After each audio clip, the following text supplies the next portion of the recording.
कोलकाता कांड के खिलाफ उत्तर से लेकर दक्षिण तक डॉक्टर्स का विरोध प्रदर्शन आज भी जारी। चेन्नई में हाथों में पोस्टर बैनर लेकर डॉक्टर्स ने विरोध जताया। कोलकाता में लेडी डॉक्टर से दरिंदगी के खिलाफ आज पूरे देश में डॉक्टर्स की हड़ताल है। इमरजेंसी सेवा को छोड़कर ओपीडी और ओटी सेवाएं ठप।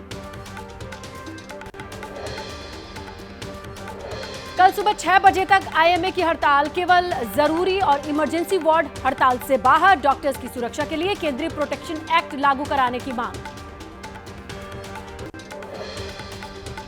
आरजीकर मेडिकल कॉलेज में तोड़फोड़ को लेकर पुलिस की कार्रवाई जारी। पुलिस ने 25 लोगों को गिरफ्तार किया। गुरुवार रात को अस्पताल में उपद्रवियों ने जमकर तोड़फोड़ की थी। कोलकाता के अस्पताल में तोड़फोड़ का एक और वीडियो आया सामने। उपद्रवी अस्पताल के हर हिस्से में तोड़फोड़ कर रहे हैं। पुलिस का दावा कि क्राइम वाली जगह तक नहीं पहुंच पाए थे उपद्रवी।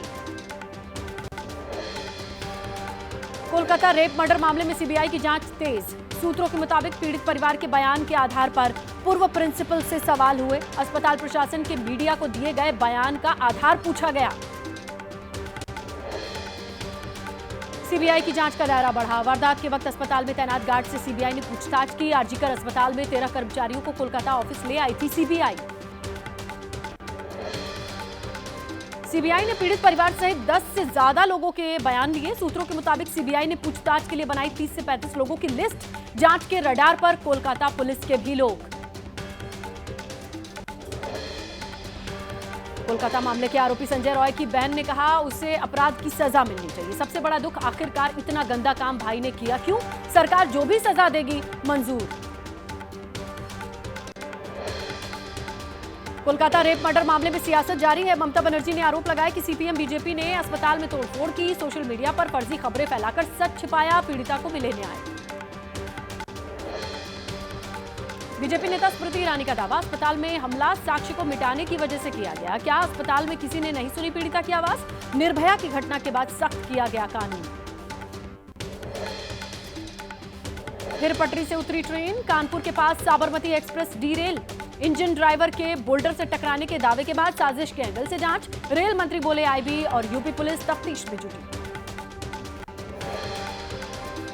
कानपुर ट्रेन एक्सीडेंट की तह तक जांच के लिए फोरेंसिक टीम मौके पर पहुंची। साजिश के तहत हादसा होने की आशंका। पुलिस का दावा पटरी पर मिली कुछ संदिग्ध चीजें। एक्सीडेंट के बाद कई ट्रेनों के रूट डाइवर्ट किए गए। रेलवे ने जारी किए हेल्पलाइन नंबर। राजस्थान के उदयपुर में 2 छात्रों में झड़प के बाद तनाव बढ़ा। धारा 144 लागू। इंटरनेट सेवा बंद। आरोपी छात्र के पिता की गिरफ्तारी के बाद हिंसा और आगजनी हुई थी। महाराष्ट्र के नासिक में तनाव का माहौल। 2 समुदायों में पत्थरबाजी। पुलिस ने लाठीचार्ज किया। बांग्लादेश में हिंदुओं के समर्थन में हिंदू संगठन ने रैली निकाली थी। बिहार में एक और पुल क्षतिग्रस्त हुआ। खगड़िया में अगुवानी घाट से सुल्तानगंज की ओर बन रहे पुल का स्लैब ध्वस्त हुआ। गंगा नदी के बढ़ते जलस्तर के कारण स्लैब ध्वस्त हुआ। कोई हताहत नहीं।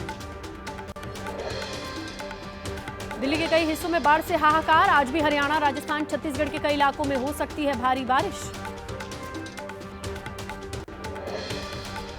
हिमाचल के रामपुर में बादल फटा। हाईवे का 30 मीटर हिस्सा धंसा। इलाके में बिजली भी गुल। राहत और बचाव के लिए प्रशासन की टीमें मौके के लिए रवाना। जयपुर के फागी तहसील में बांध टूटने से कोहराम मचा। स्कूल में फंसे 37 बच्चों को 6 स्टाफ को एसडीआरएफ की टीम ने बचाया। जयपुर में बारिश की वजह से 3 मंजिला मकान जर्जर हुआ। नगर निगम ने मकान खाली कराकर धराशायी किया। आसपास के मकानों को भी खाली कराया गया। मध्य प्रदेश की शिवपुरी में उफान पर सिंध नदी। नदी में फंसे बाइक सवार मां बेटे। आसपास के मौजूद लोगों ने नदी में कूदकर इन दोनों की जान बचाई। मध्य प्रदेश के नर्मदापुरम में तवा डैम का जलस्तर बढ़ गया। डैम के 5 गेट खोले गए। आसपास के इलाकों में बाढ़ का खतरा बढ़ा।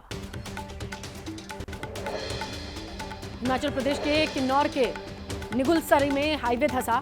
गाड़ियों की आवाजाही ठप। जान जोखिम में डालकर सड़क पार करने के लिए मजबूर हुए लोग। महाराष्ट्र के सोलापुर में जमकर बरसे बादल। निचले इलाकों में भरा बारिश का पानी। लोगों को घरों से निकलना मुश्किल हुआ। बिहार के राघोपुर पहुंचे तेजस्वी यादव। नाव पर बैठकर अपनी विधानसभा क्षेत्र में आई बाढ़ का जायजा लिया। गंगा और गंडक नदी के बढ़ते जलस्तर से तेजी से कटान हो रहा है। बिहार के माधोपुरा में भी बाढ़ का कहर जारी है। 2 दर्जन से अधिक स्कूल्स में पानी भर गया है। कई सड़कें जलमग्न हैं। लोगों की परेशानियां बढ़ी हुई हैं। संगठन की मजबूती और आने वाले विधानसभा चुनाव के मद्देनजर बीजेपी की आज बड़ी बैठक है। पीएम मोदी समेत पार्टी के बड़े नेता मौजूद रहेंगे। राज्यों के प्रदेश अध्यक्ष, संगठन मंत्री इसमें हिस्सा लेंगे। बीजेपी के राष्ट्रीय पदाधिकारी की बैठक है। 4 राज्यों के विधानसभा चुनाव में रणनीति पर मंथन होना है। पार्टी के संगठन चुनाव पर भी चर्चा होनी है।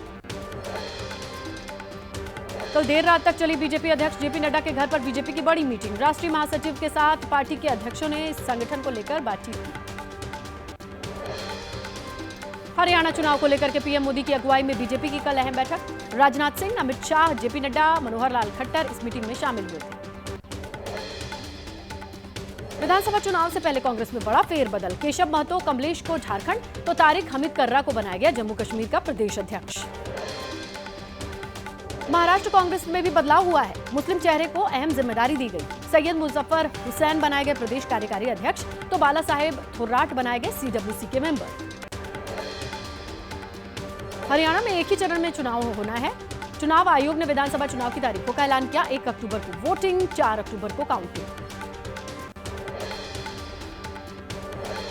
विधानसभा चुनाव की तारीखों के ऐलान के बाद जम्मू कश्मीर के लोगों में उत्साह दिखा। 10 साल बाद जम्मू कश्मीर में होने जा रहे हैं विधानसभा चुनाव। जम्मू कश्मीर में 3 चरण में मतदान होगा। चुनाव आयोग ने ऐलान किया। 18 सितंबर, 25 सितंबर, 1 अक्टूबर को वोटिंग है। 4 अक्टूबर को नतीजे आएंगे। सोनिया और राहुल गांधी 24 अगस्त को जाएंगे तेलंगाना। सीएम रेवंत रेड्डी ने पूर्व पीएम राजीव गांधी की प्रतिमा का अनावरण करने के लिए न्योता दिया है इन्हें। कांग्रेस अध्यक्ष खड़गे, लोकसभा में नेता प्रतिपक्ष राहुल गांधी ने पूर्व प्रधानमंत्री मनमोहन सिंह से मुलाकात की। सूत्रों के मुताबिक ये शिष्टाचार भेंट थी। जन स्वराज पार्टी के अध्यक्ष प्रशांत किशोर का तेजस्वी यादव पर हमला। पिता की दुकान से तेजस्वी को मिली राजनीति। जन स्वराज से बढ़ी है आरजेडी में घबराहट, ये बयान दिया। मोदी कैबिनेट की बैठक में कई बड़े फैसलों पर मुहर लगी। ठाणे, पुणे और बेंगलुरु मेट्रो परियोजनाओं को मंजूरी मिली। पटना में दूसरे एयरपोर्ट के प्रस्ताव को भी मंजूरी मिली। यूपी में 69,000 शिक्षक भर्ती पर हाईकोर्ट की लखनऊ बेंच का बड़ा फैसला। कोर्ट ने भर्ती की पूरी सूची को रद्द किया। 3 महीने में नए सिरे से जारी होगी लिस्ट। नवी मुंबई के खारघर में ज्वेलर की दुकान पर फायरिंग कर लूटपाट का मामला। क्राइम ब्रांच ने राजस्थान के उदयपुर से 4 आरोपियों को अरेस्ट किया। लूट के बाद ये फरार हो गए। देहरादून में एक रेस्टोरेंट में वीडियो बनाने का मामला। बाथरूम में मोबाइल रखने वाला आरोपी गिरफ्तार। पूछताछ में खुलासा, कई वीडियोस बना चुका है आरोपी। उत्तर प्रदेश के गोरखपुर में स्ट्रीट डॉग का कहर। आधे घंटे में 17 लोगों पर हमला किया। सबसे ज्यादा महिला और बच्चे इसके शिकार बने। पेरिस ओलंपिक में 100 ग्राम वजन अधिक होने से मेडल जीतने से चूकी पहलवान विनेश फोगाट का आज वतन वापसी। दिल्ली एयरपोर्ट से लेकर विनेश के गांव बलाली तक स्वागत की खास तैयारी। विनेश फोगाट ने एक्स पर शेयर की भावुक पोस्ट। फाइनल के दिन वजन का घटना इसको याद करते हुए लिखा, हमने हार नहीं मानी, हमारे प्रयास नहीं रुके, लेकिन घड़ी रुक गई, समय ठीक नहीं था। विनेश ने कहा, हो सकता है कि मैं अलग अलग परिस्थितियों में खुद को 2032 तक खेलते हुए देख सकूं, क्योंकि मेरे भीतर संघर्ष और कुश्ती हमेशा रहेगी। पेरिस में मेडल जीतने से चूकी विनेश संन्यास का ऐलान कर चुकी है। 28 अगस्त से पेरिस ओलंपिक में पैरा ओलंपिक गेम्स का आगाज होना है। भारत से 84 सदस्यीय दल पैरा ओलंपिक्स में हिस्सा लेने के लिए पेरिस रवाना हुई।